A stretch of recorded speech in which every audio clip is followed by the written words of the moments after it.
오늘 함께 보신 본문으로 오늘 11조에 대한 이야기, 11조를 명하신 이유라는 제목으로 함께 말씀의 은혜를 나누겠습니다.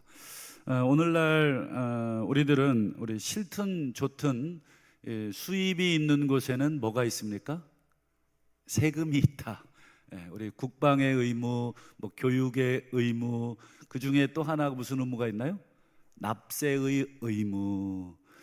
조만간에 저희 나라도 이제 대학교까지 교육의 의무 교육이 시행되지 않겠나 기대해 봅니다. 우리 참 대학생들 학비가 참 많이 올라가고 있지만 어쨌든 우리 대한민국이 이 교육을 통해서 이만큼 발전하고 수준이 높아졌기 때문에 교육은 반드시 있어야 되고 또 중요한 것인데, 그 중에 하나가 또 세금, 모든 것의 기초가 세금입니다.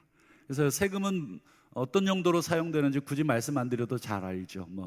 정치, 그다음에 경제, 국방, 외교, 그다음에 치안, 교육 등등 이 사회의 모든, 국가의 모든 것들, 그리고 우리 국민들의 안전과 또 복지와 이런 모든 것들을 위해서, 한마디로 우리가 이렇게 몸담고 살고 있는 이 공동체죠. 이 공동체를 위해서 사용하는 돈이 세금입니다.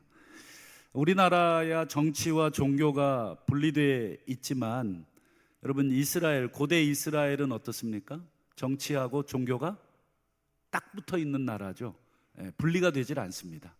그렇기 때문에 정치가 곧 종교였고 종교가 곧 정치입니다. 그래서 이 고대 이스라엘에서는 세금이 따로 없습니다. 너무 좋죠. 세금이 따로 없는데 대신 오늘 본문이 말씀하시는 11조, 그리고 오늘은 안 다루겠습니다만 구제금까지 세금으로 내도록 되어 있는데, 그것저것 다 합치면 최소 한 몇 프로 정도 되겠습니까? 한 3, 4%, 한 15% 정도 최소 금액 정도가 됩니다. 그래서 제가 말씀을 준비하면서 좀 궁금해가지고 오늘날 이스라엘은 세금을 얼마 정도 내나 봤더니 그냥 일괄 50%예요. 50% 그냥 세금입니다. 대단하죠. 물론 북유럽이나 선진국들은 거의 50%를 내는 걸로 여러분 알고 계시죠. 그만큼 복지가 대단히 좋은 그런 혜택이 있겠죠. 그래서 우리나라는 그러면 세금을 얼마나 내나, 처음으로 제가 세금을 한번 찾아봤는데 이게 소득세가 있고 세금을 보니까 처음 알았습니다. 20몇 가지가 있더라고요, 세금의 종류가. 그러면서 이제 국가에서 내는 국세가 있고 지방에 내는 지방세가 있고, 그래서 읽기도 싫었어요. 그냥 숫자만 셌습니다. 하여튼 20몇 가지가 있는데 소득세, 그 중에 우리가 수입에 대한 소득세 중에 이게 차등이더만요. 그래서 이 많이 버는 사람은 더 내고 제일 적게 버는 사람은 최하 6%, 그리고 한 평균적으로 계산해 보니까 한 15% 정도 세금을 부과하고 있습니다.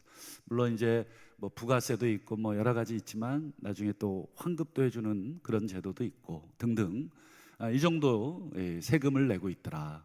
그래서 이 세금을 통해서 우리 자녀들이 교육받고, 또 우리 기반 시설들, 도로라든지 또 항만이라든지 또 여러 가지 우리가 살아가는 데 있어서 필요한 것들, 또 치안, 또 소방 이런 것들이 또 국민의 우리 생활을 위해서 쓰이고 있다. 그래서 고대 사회에는 세금이 따로 없기 때문에 이 11조가 세금이고 세금이 곧 11조였잖아요. 그래서 오늘 본문 22절을 한번 보실까? 22절 한번 다 같이 한번 읽어보겠습니다. 시작. 너는 마땅히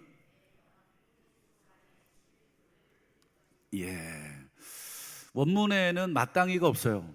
근데 왜 마땅히를 집어넣어서 해석을 했냐면 11조를 드려라 라고 하는 이 단어가 강조형입니다. 이게 문법적으로. 그래 강조를 하다 보니까 우리말에 마땅히라는 단어를 집어넣은 거예요. 그래서 번역이 잘 됐다. 여기 마땅히라는 말은 의무적으로 이런 뜻이거든요. 너는 의무적으로 11조를 매년 토지 소산에 11조를 드려라.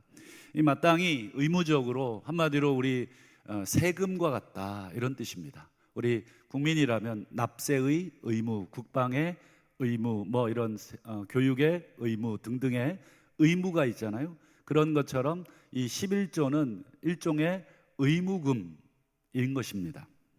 그러면 중요한 건 뭐냐? 이 11조로 뭐 하냐 이거죠. 이 11조를 어떻게 쓰느냐. 예전에 한번 어떤 분과 믿지 않는 우리 친구분과 이렇게 얘기하다가 그분이 제가 목사인 줄로 알고 그런 얘기를 하더라고요.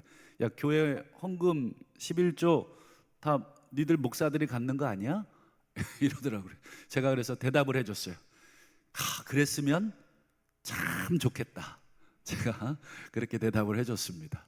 그러니까 이제 교회 다니지 않는 사람들은 다 이 교회 돈이 뭐 목사 돈 또는 교회 뭐 장로들 돈 뭐 이렇게 생각을 하는데, 여러분 11조는 어떤 목적으로 쓰이느냐?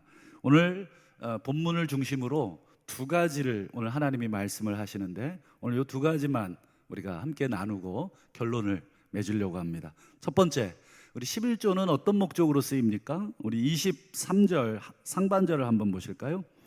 자, 내 곡식과 포도주와 기름의 11조를 먹으며 또 내 소와 양의 처음 난 것을 어떻게 합니까? 먹고. 우리가 읽진 않았습니다. 26절도 보실까요? 26절 끝에 보면 거기 내 하나님 여호와 앞에서 너와 내 권속이 함께 먹고 즐거워해라. 뭘 가지고 먹고 즐거워하라는 것입니까? 그래서 드린 11조를 하나님 앞에서 너희들 다 모여서 먹고 즐거워해라. 한마디로 11조를 어떻게 쓰느냐? 가장 첫 번째는 드린 너희들이 그거 먹고 즐거워해라. 한마디로 우리 모두를 위한 경비, 우리 모두를 위한 공동체를 위한 경비입니다. 조금 더 세분화해서 말씀을 드리자면 11조를 가지고 온 곡식이나 가축이나 어떤 이 11조를 가지고 오면 그 가지고 온 사람 그냥 보내지 않고 그거 가지고 같이 그 자리에서 나누어 먹습니다. 근데 여러분 그거 다 먹을 수 있나요? 못 먹습니다. 그래서 먹을 만큼 먹고 남은 것들은 또 어떻게 하냐면 그 중에 일부는 제사장 몫으로 또 줍니다. 제사장은 뭐 이 토지나 이런 기업을 받지 않았기 때문에 백성들이 낸 그 11조에 또 10분의 1을 제사장 몫으로 하나님이 구별해 놓으셨습니다. 그래서 그걸 제사장이 먹습니다. 그래도 남아요. 그러면 어떻게 합니까?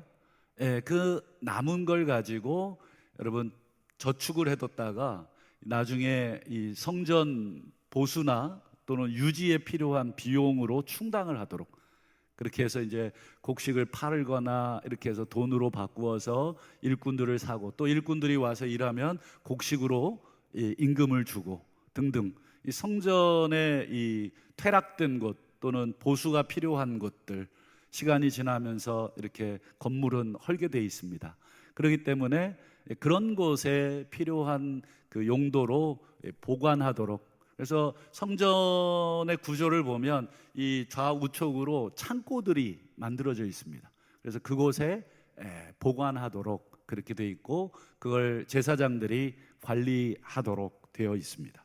그리고 기타 뭐 제사와 관련된 비용들이라든지 이런 것들이 나오면 그것들과 관련해서 쓸 수 있도록 한마디로 여러분 이 11조의 첫 번째 용처는 어디입니까?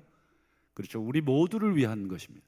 우리 모두가 그걸 오늘날 우리 교회로 적용하게 되면 오늘 우리가 이렇게 예배당 드리면서 따뜻한 히터와 또 전기 또 지하에 내려가면 또 우리 식사하고 또 우리 자녀들 또 교육하고 또 우리 공동체가 어떤 활동하고 같이 또 위원회별로 속회별로 드는 모든 비용들이 있잖아요.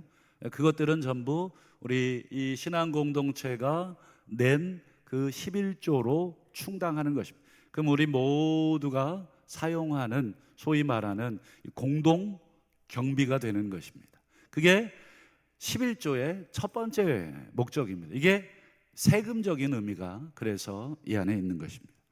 그럼 오늘 이제 11조의 두 번째 의미를 보도록 하겠습니다. 어찌 보면 이게 더 중요한 목적이기도 한데요. 한번 보시죠. 23절을 한번 뒷부분을 한번 보실까요? 한번 같이 한번 읽어보죠. 시작. 내 하나님 여호와 경외하기를. 예.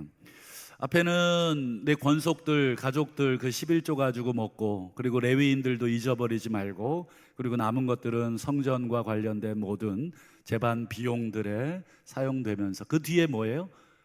내 하나님 여호와 경외하기를 항상 배워라.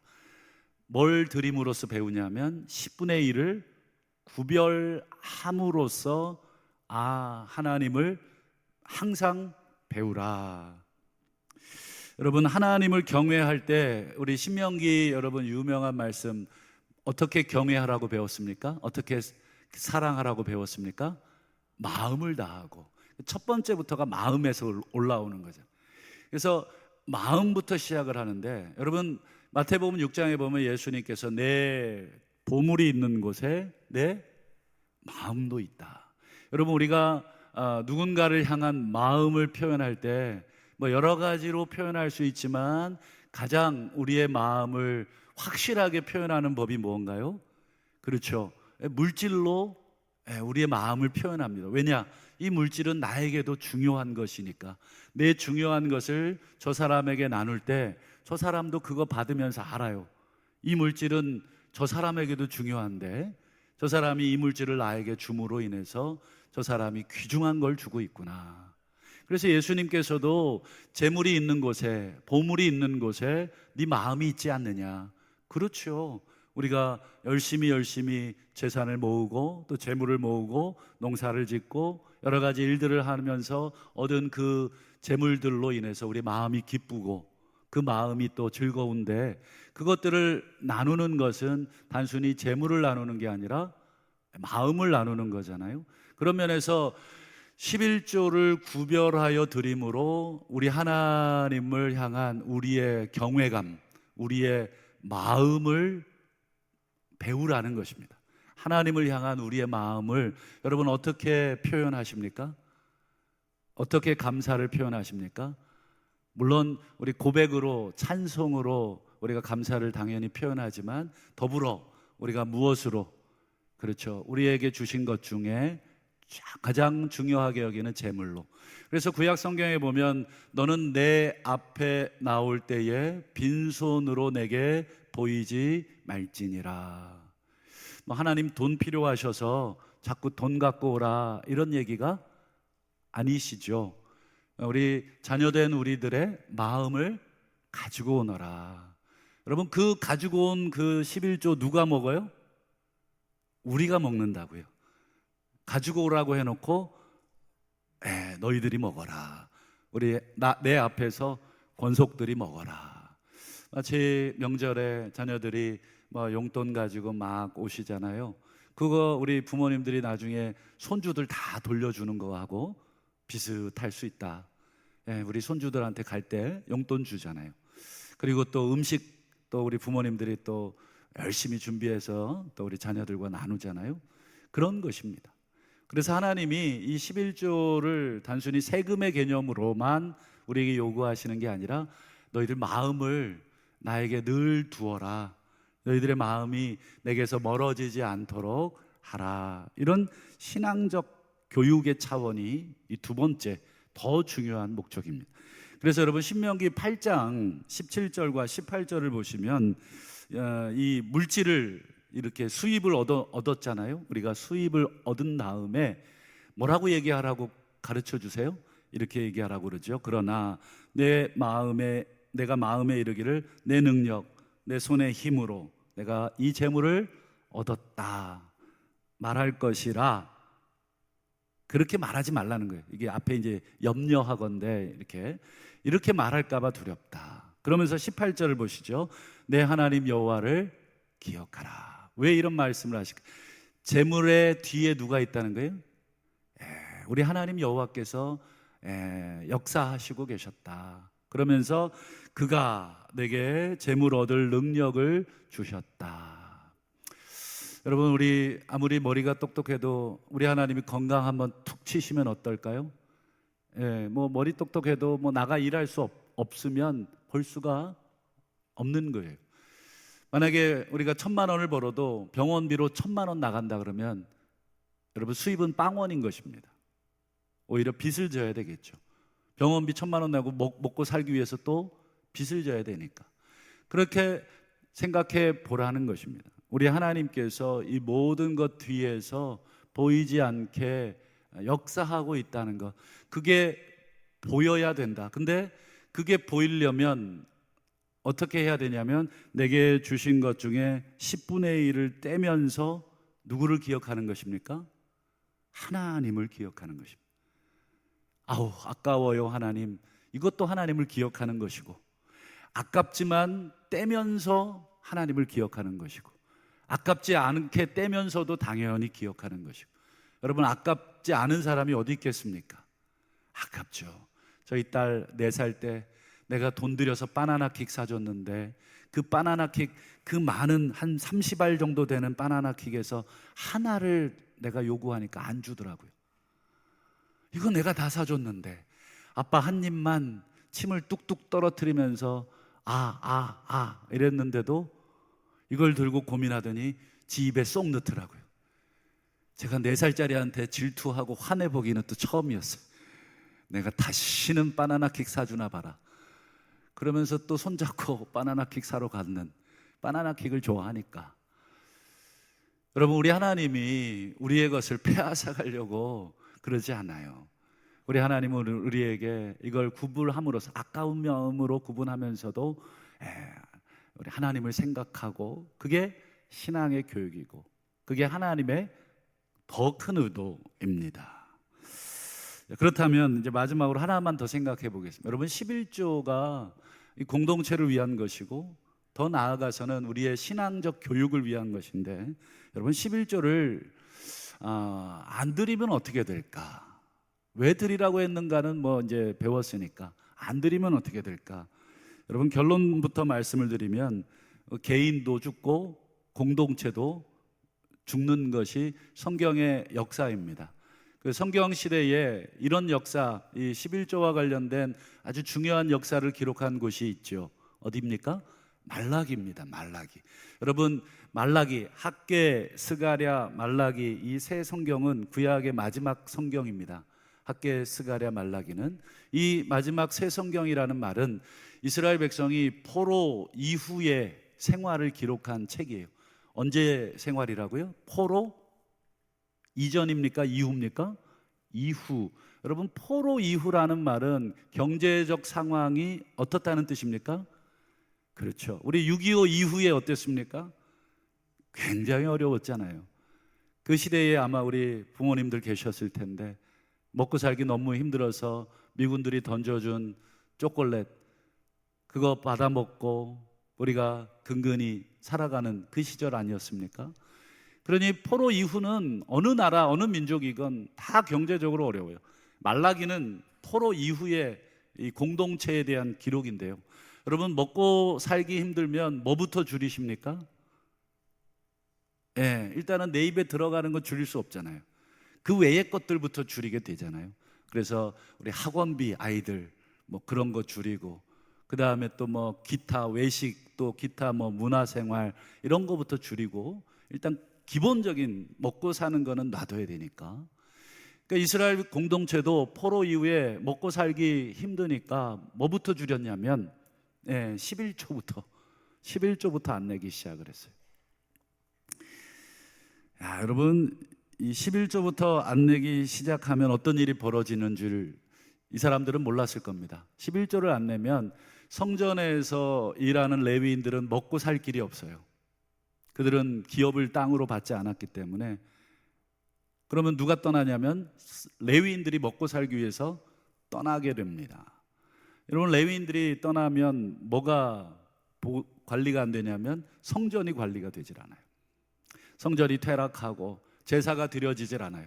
그러면 이스라엘 민족들이 제사를 드리지 못하고 제사와 절기와 그리고 이 성전 안에서 이루어지는 신앙 교육이 이루어지지를 않습니다. 그렇게 되면 그 영향은 우리와 우리 자녀들, 이렇게 연결이 됩니다. 백성들은 더욱이 하나님이 명하신 일종의 의무금인 11조를 드리지 않으니 하나님께서 자연재해로, 말라기에 보면 하나님이 명시적으로 얘기합니다. 메뚜기, 황충 이런 자연재해로 이 농사만 지었다 그러면 더 안 되는 것입니다. 먹고 살기 위해서 11조를 줄였는데 하나님이 더 먹고 살지 못하도록 더 힘들게 만들고 있는 그런 내용들이 기록이 되어 있죠. 그래서 하나님이 이런 악순환을 끊어야 된다. 이런 악순환을 끊기 위해서 하신 명령이 말라기 3장 9절과 10절인데요. 한번 보실까요? 자, 너희 곧 온 나라가 나의 것을 도둑질했다. 나의 것이 무엇입니까? 그렇죠. 명시적으로 11조라고 말씀하셨어요. 이 11조는 오늘 우리 본문 신명기에도 마땅히 드려라, 즉 의무다 이렇게 했는데, 너희 온 나라가 나의 것을 도둑질을 하였으므로 그 결과 뭐를 받았냐면 저주를. 그러니까 자기의 삶이 잘 안 되고 정말 이상한데 그걸 깨닫지를 못하는 것입니다. 내가 능력이 부족해졌나, 수완이 약해졌나, 이런 생각만 하는 것이지 하나님께서 그 뒤에 있음을 모른다는 것이죠. 10절에 만군의 여호와가 이르노라 너희의 온전한 11조를 창고에 들여 나의 집에 양식이 있게 하라. 이게 하나님의 마지막 처방전이었습니다. 이렇게 해라.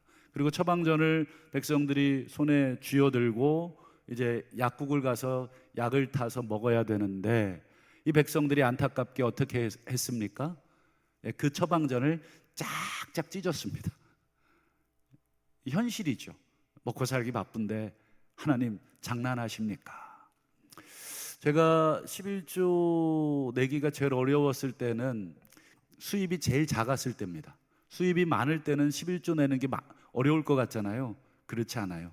수입이 많으면 물론 양이 많아져서 그런 유혹도 있지만, 오히려 수입이 적을 때는 여러분 11조 내는 거 정말 살 떨립니다.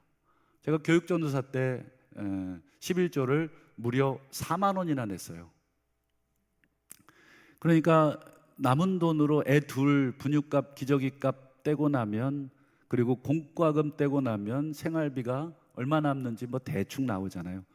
그래서 제가 그 11조 4만 원 놓고 하나님 앞에 기도한 적도 있어요. 하나님, 이거 4만 원 안 내면 안 돼요? 전도사가.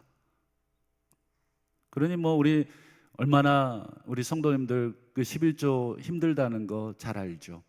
그 저희 형님이 모 교회 안수 집사인데 제가 어렵다는 걸 알고 저한테 딜을 해왔어요.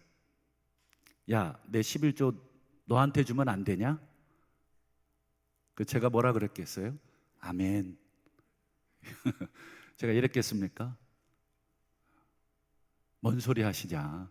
당신이 섬기고 있는 공동체에 내시는 거다. 11조는 어디 내는 거예요? 내가 몸담고 있는 공동체에 내는 것입니다. 여기에서 내가 모든 걸 다 누리면서 하나님은 이 모든 것을 우리가 공동체에서 함께 누리도록 우리 공동체에 명하신 것이잖아요. 그러니까 여러분 11조가 쉬운 것은 아닙니다. 더군다나 우리 젊은 세대들은 더 어려우실 거예요. 저희 자녀들에게도 늘 귀에 못이 박히도록 얘기하고 있는데, 우리 젊은 세대들은 그 신앙교육을 우리 부모님으로부터 보고 배웠음에도 불구하고 참 어렵죠. 그래도 그냥 그거는 내 돈이 아니라고, 내가 처음부터 90%만 내 수입이라고 생각하고 아예 떼놓으시지 않으면 그거는 날마다 유혹이 됩니다. 그 유혹을 이기는 것, 그게 교육이잖아요.